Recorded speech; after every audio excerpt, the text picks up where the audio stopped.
Machiavelli के बाद में आपके सिलेबस में बीए पार्ट थर्ड में 3 विचारक आते हैं, हॉब्स, लॉक, रूसो। इन्हें समझौतावादी विचारक कहा जाता है क्योंकि इन तीनों ने राज्य के लिए ये माना है कि राज्य एक समझौते के द्वारा राज्य का जन्म हुआ है। राज्य एक कृत्रिम अवस्था है, वह एक स्वाभाविक संस्था नहीं है। तो देखिए, आप के सिलेबस में मैकियावेली के बाद में 3 विचारक आते हैं बीए पार्ट थर्ड में, फर्स्ट पेपर में आपके, वो हैं हॉब्स, लॉक और रूसो।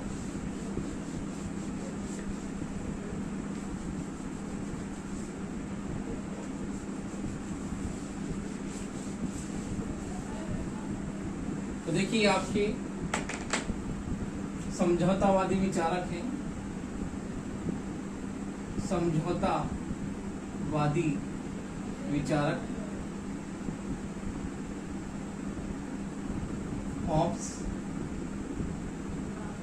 लॉक तथा रूसो। पूरा नाम है जीन जैक्स रूसो। देखिए, आपकी ये मैकियावेली के बाद में आपके सिलेबस में यूनिट सेकंड में 3 विचारक आते हैं, हॉब्स, लॉक और रूसो। इन तीनों को हम समझौतावादी विचारक कहते हैं क्योंकि इन तीनों ने एक नए सिद्धांत का प्रतिपादन किया। इन्होंने माना है कि राज्य एक कृत्रिम अवस्था है। अरस्तु की तरह राज्य को स्वाभाविक संस्था नहीं मानते हैं। ये तीनों विचारक ये मानते कि राज्य एक कृत्रिम अवस्था है और राज्य को मानव ने अपनी आवश्यकताओं की पूर्ति के लिए बनाया है। राज्य मानव द्वारा निर्मित एक कृत्रिम संस्था है और राज्य को मानव ने अपनी आवश्यकताओं की पूर्ति के लिए राज्य को क्या किया है, निर्मित किया है। तो इस प्रकार से ये तीनों विचारक राज्य को एक कृत्रिम संस्था, राज्य को एक कृत्रिम संस्था अर्थात मानव द्वारा निर्मित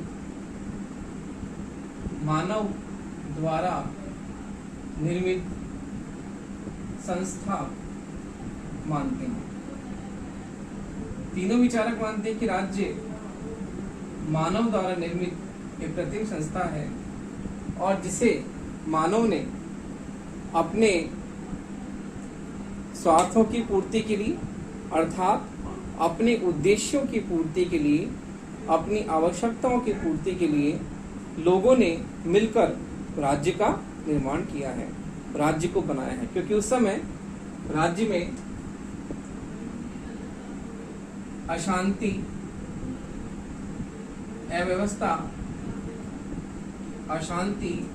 अव्यवस्था और असुरक्षा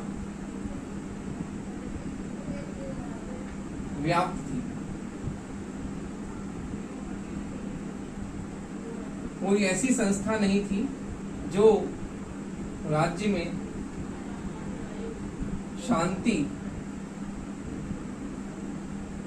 को स्थापित करे,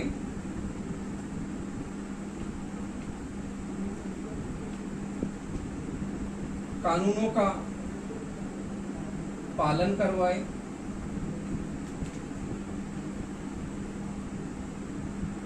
तो देखिए, मैं आपको ये बता रहा हूं, ये कारण है राज्य के बनने के। राज्य क्यों बना? राज्य की व्यक्ति को क्या आवश्यकता महसूस हुई कि उसने राज्य को बनाया। तो ये राज्य के निर्माण के कारण है कि राज्य एक कृत्रिम संस्था है, मानव द्वारा निर्मित संस्था माना है समझौतावादियों ने। इन्होंने ये बताया है कि राज्य को मानव ने एक समझौते के द्वारा उसको निर्मित किया है।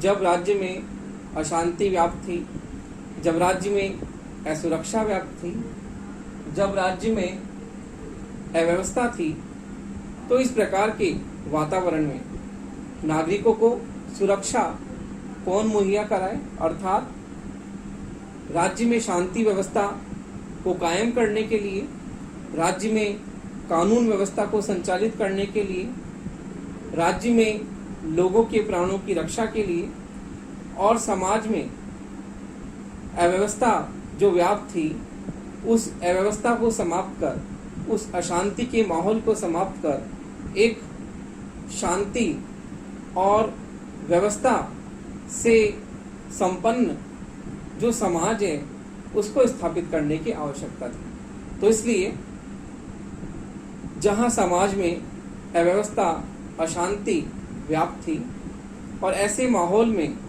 एक व्यक्ति दूसरे व्यक्ति का दुश्मन बना हुआ था, समाज में मारकाट मची हुई थी और ऐसी स्थिति में क्योंकि कानूनों की कोई व्यवस्था नहीं थी, कानूनों को व्यवस्थित रूप से पालन करवाने वाली कोई सर्वोच्च संस्था नहीं थी, तो ऐसी स्थिति में लोगों ने मिलकर एक समझौता किया कि राज्य में शांति और व्यवस्था को बनाए रखने के लिए हम एक संस्था का मिलकर निर्माण करते हैं और जिसे उन्होंने राज्य का नाम दिया।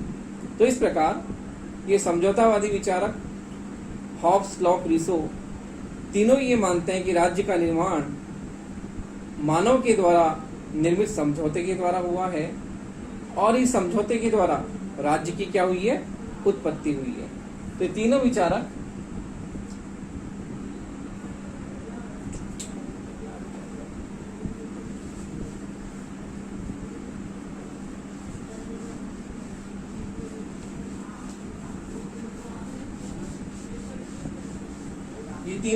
मानते हैं कि राज्य का निर्माण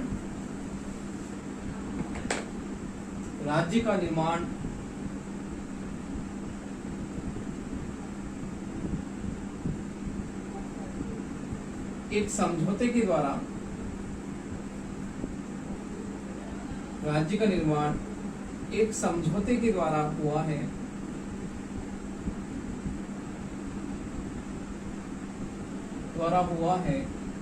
जो कि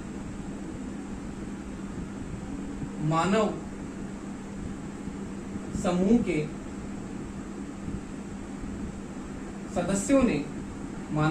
के सदस्यों ने मिलकर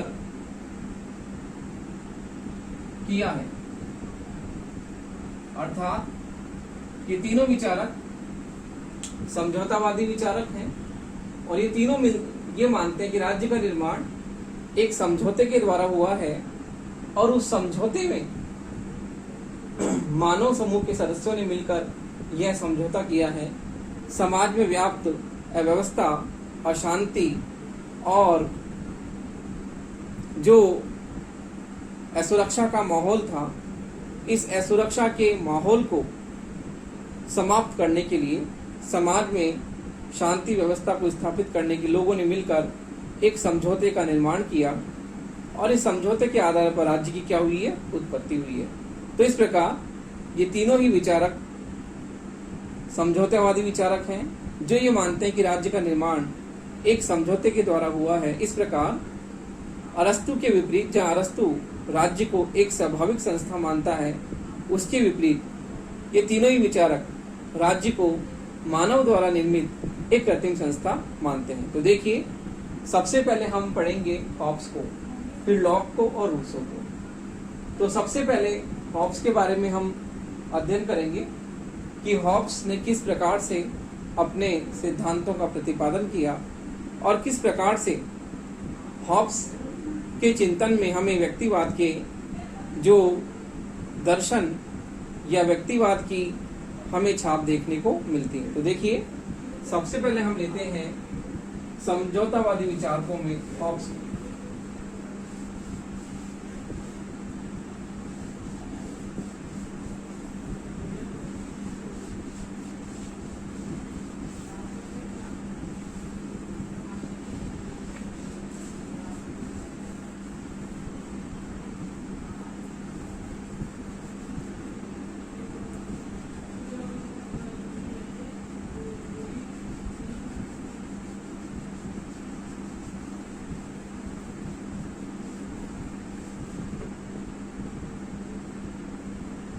देखिए हम लेते हैं हॉब्स को।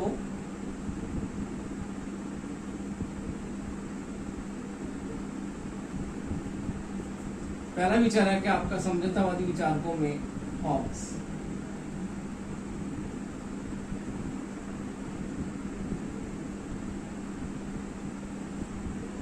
देखिए हॉब्स जो है उसे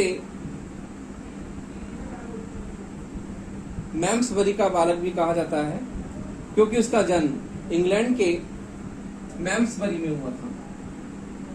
इंग्लैंड के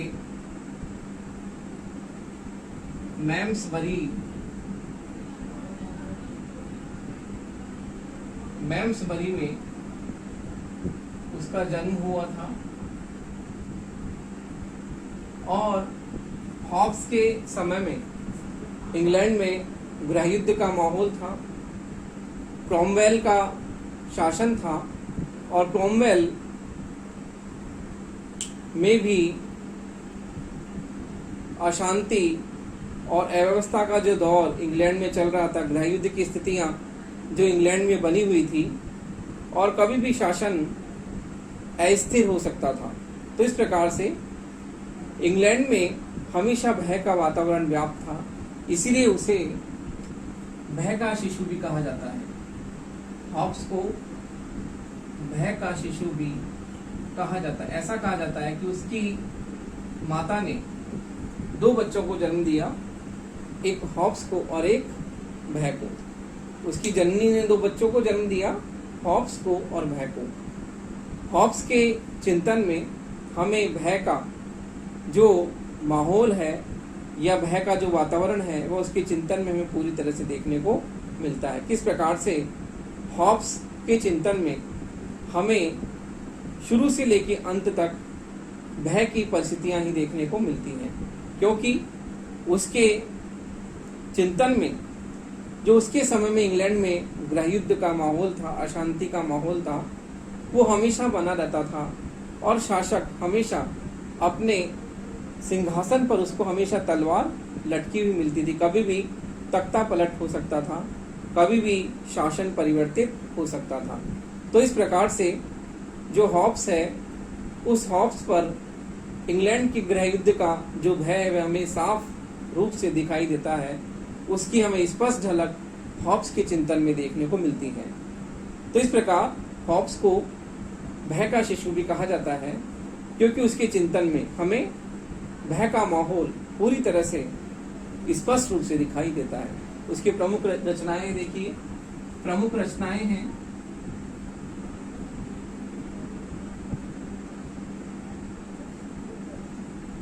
उसकी प्रमुख पुस्तक है लेवियाथन, जो उसने 1651 में लिखी। दूसरी है डी सीवे, ये उसकी 2 प्रमुख पुस्तकें हैं जिसमें उसने अपने प्रमुख सिद्धांतों का प्रतिपादन स्पष्ट रूप से किया है। और हॉब्स के चिंतन में, हॉब्स की रचनाओं में हमें उसके प्रमुख सिद्धांतों का विवरण देखने को मिलता है कि लेवियाथन में उसने अपनी प्रभुसत्ता के सिद्धांत का प्रतिपादन किया, उसने अपने व्यक्तिवादी सिद्धांत का प्रतिपादन किया, और किस प्रकार से उसने मानव स्वभाव का जो यथार्थ चित्रण है वो भी उसने प्रस्तुत किया। तो देखिए हम हॉब्स के बारे में और देखते हैं कि हॉब्स के चिंतन में किन किन तत्वों का समावेश है। तो देखिए हॉब्स को के चिंतन में हमें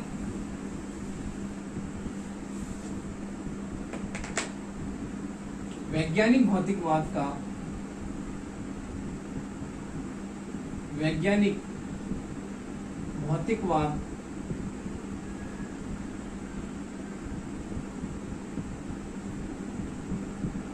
भौतिकवाद की स्पष्ट झलक दिखाई देती है।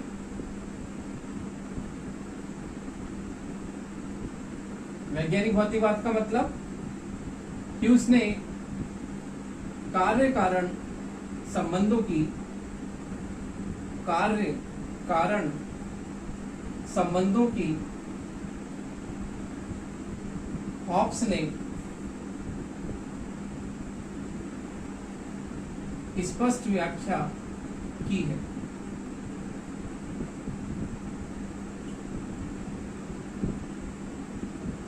हॉब्स के चिंतन में हमें वैज्ञानिक भौतिकवाद देखने को मिलता है, क्योंकि हॉब्स ने अपने चिंतन को वैज्ञानिकता के आधार पर उसने अपने सिद्धांतों का प्रतिपादन किया और उसे भौतिकवाद के आधार पर उसने खड़ा किया। तो हॉब्स के चिंतन में हमें वैज्ञानिक भौतिकवाद की स्पष्ट झलक दिखाई देती है, क्योंकि उसने अपने सिद्धांतों में कार्य कारण संबंधों को उसने खोजा। उसने कार्य कारण संबंधों की स्पष्ट व्याख्या अपने सब सिद्धांतों में की कि किस प्रकार से कोई कार्य, कोई घटना होती है और उसके पीछे क्या क्या कारण होते हैं। इसका उसने वैज्ञानिक ढंग से उसने विश्लेषण प्रस्तुत किया है। इसलिए उसके चिंतन में हमें, हॉब्स को हम वैज्ञानिक भौतिकवादी भी कहते हैं, और उसे ये कहना बिल्कुल सही है, क्योंकि उसके चिंतन में हमें कार्य कारण संबंधों की स्पष्ट झलक दिखाई देती है। किस प्रकार से उसने, देखिए, बहुत ही क्रमबद्ध और व्यवस्थित रूप से उसने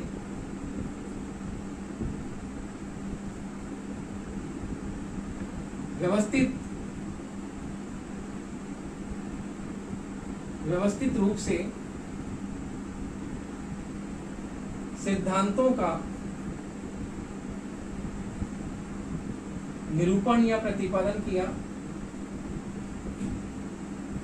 मानव स्वभाव,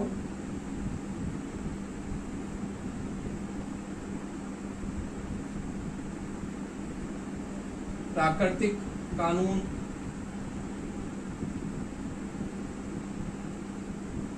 प्राकृतिक अवस्था,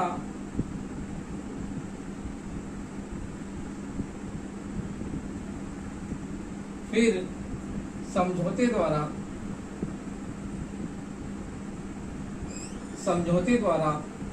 राज्य का निर्माण। तो देखिए, हम हॉब्स को वैज्ञानिक भौतिकवादी कहते हैं, क्योंकि हॉब्स के चिंतन में हमें वैज्ञानिक भौतिकवाद की स्पष्ट झलक देखने को मिलती है। उसने अपने सिद्धांतों में कार्य कारण संबंधों की स्पष्ट व्याख्या की और उसने व्यवस्थित रूप से अपने सिद्धांतों का प्रतिपादन किया। किस प्रकार से उसने अपने सिद्धांतों में सबसे पहले मानव स्वभाव का यथार्थवादी चित्रण प्रस्तुत किया। उसके बाद में प्राकृतिक कानूनों की उसने व्याख्या की, किस प्रकार से प्राकृतिक कानून कौन कौन से होते हैं और कितने प्राकृतिक कानून होते हैं, इसका उसने बड़े ही वैज्ञानिक ढंग से विश्लेषण प्रस्तुत किया। फिर प्राकृतिक अवस्था, उसके समय में प्राकृतिक अवस्था कैसी थी। प्राकृतिक अवस्था में जो है, जिसकी लाठी उसकी भैंस वाली कहावत चरितार्थ थी, अर्थात शक्ति ही न्याय है, ये उसके प्राकृतिक अवस्था में थी। फिर समझौते के द्वारा राज्य का निर्माण किस प्रकार से होता है कि प्राकृतिक अवस्था में जो अन्याय, अशांति, अव्यवस्था व्याप्त थी, उस अशांति, अव्यवस्था और अन्याय की स्थिति से मुक्ति पाने के लिए, इस प्राकृतिक अवस्था से छुटकारा पाने के लिए लोगों ने मिलकर एक समझौते का निर्माण किया और समझौते के द्वारा राज्य का जन्म हुआ। तो इस प्रकार से अरस्तु को हॉब्स को वैज्ञानिक भौतिकवादी कहना गलत नहीं है, क्योंकि उसके चिंतन में हमें स्पष्ट रूप से, क्रमबद्ध रूप से एक व्यवस्थित अध्ययन देखने को मिलता है, जिसमें हम कार्य कारण संबंधों को खोज सकते हैं। तो इसलिए हॉब्स को हम व्यक्तिवादी विचारक भी कहते हैं। क्यों कहते हैं, देखिए,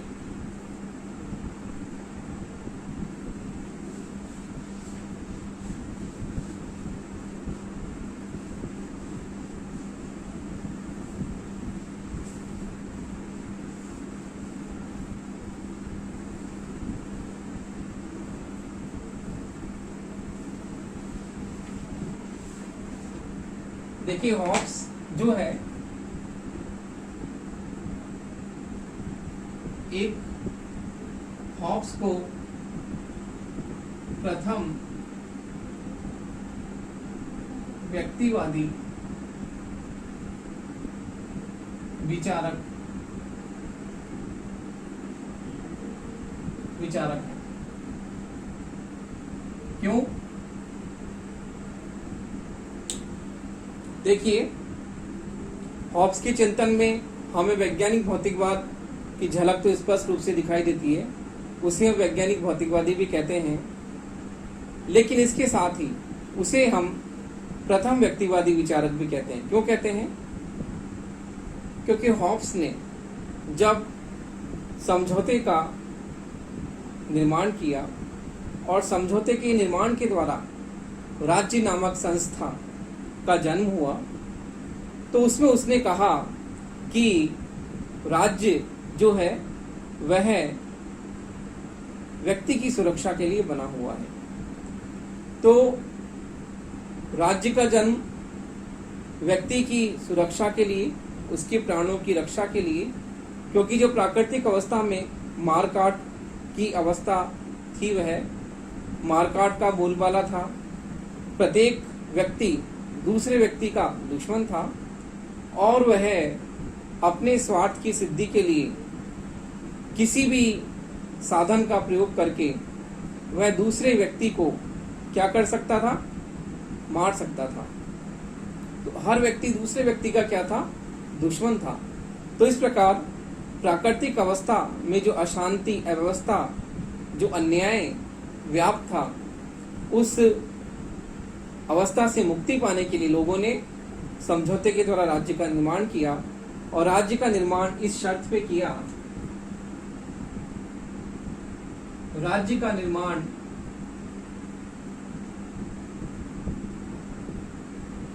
व्यक्ति के प्राणों की सुरक्षा के लिए, राज्य का निर्माण व्यक्ति के प्राणों की सुरक्षा के लिए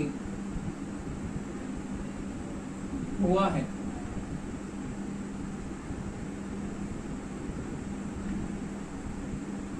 अर्थात राज्य का प्रमुख कर्तव्य व्यक्ति के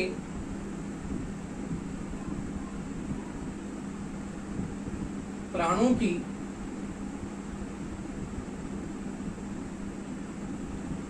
सुरक्षा करना है।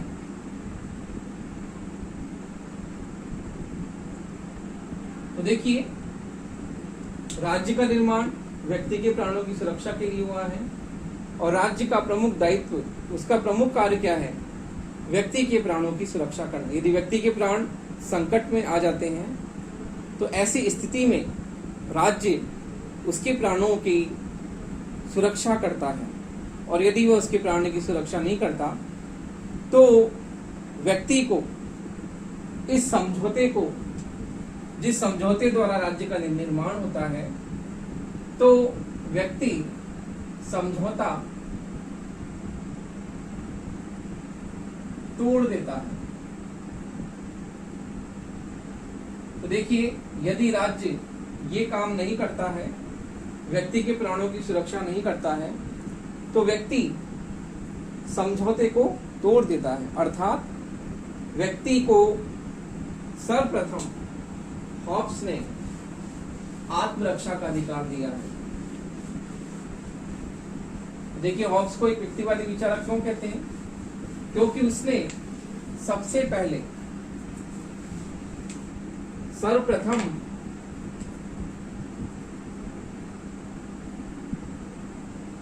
हॉब्स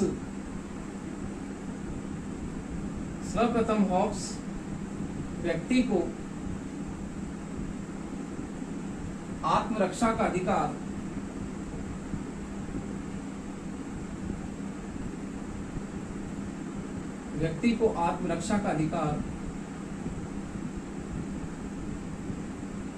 सौंपता है।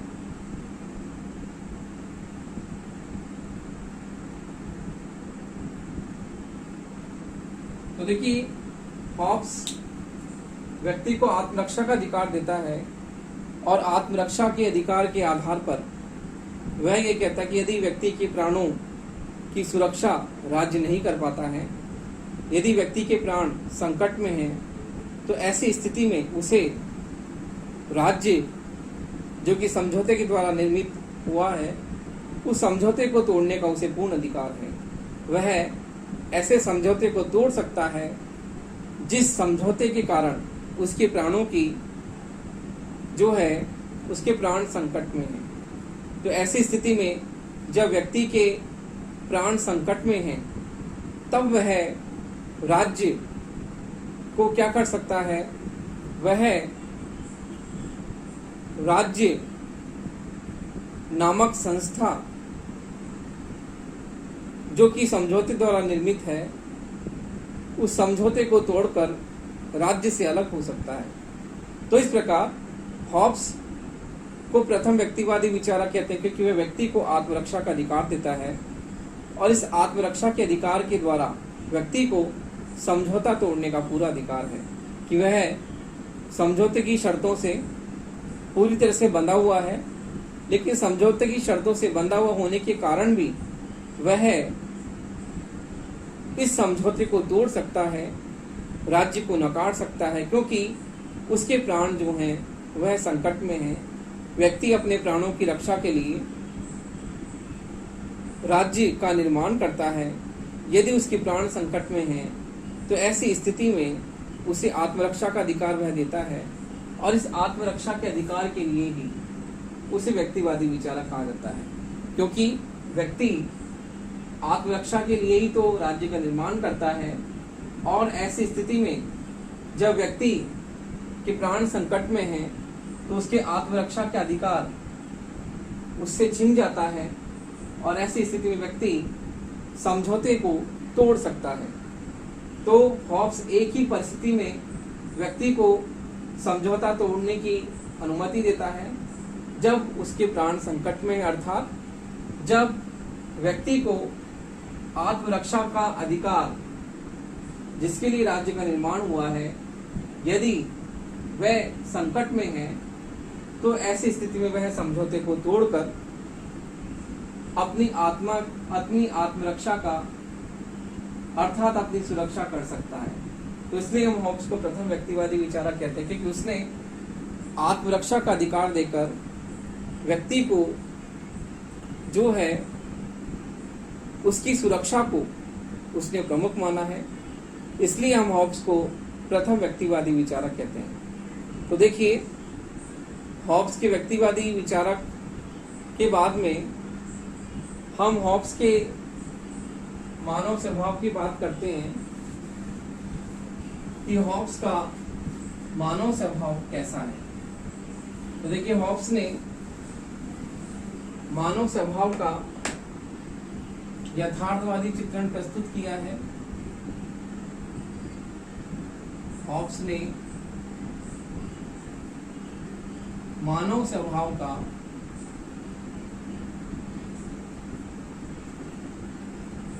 यथार्थवादी चित्रण प्रस्तुत किया है।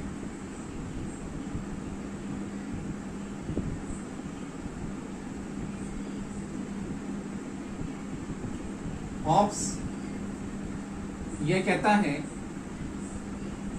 कि मानव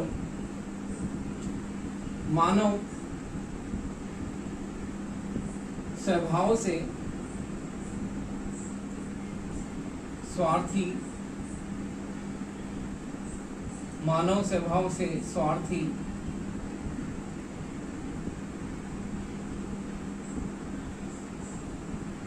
स्वार्थी, लोभी, लालची, स्वार्थी, लोभी, लालची, प्रतिघन्य,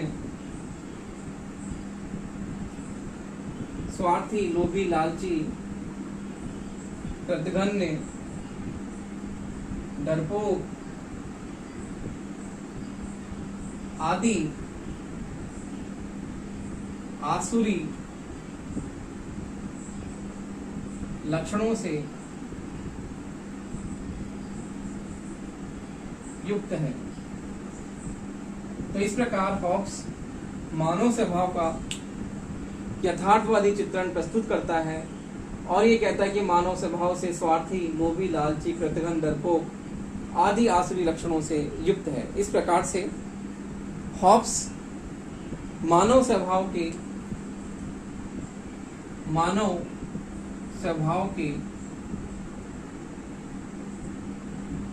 बुरे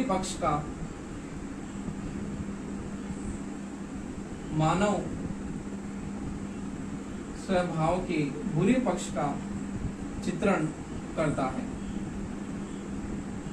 और यह कहता है कि मनुष्य मूल रूप से अर्थात मनुष्य जन्मजात प्रवृत्ति से स्वार्थी है, लोभी है, लालची है। इस प्रकार हॉब्स मानव स्वभाव के बुरे पक्ष का यथार्थवादी चित्रण प्रस्तुत करता है।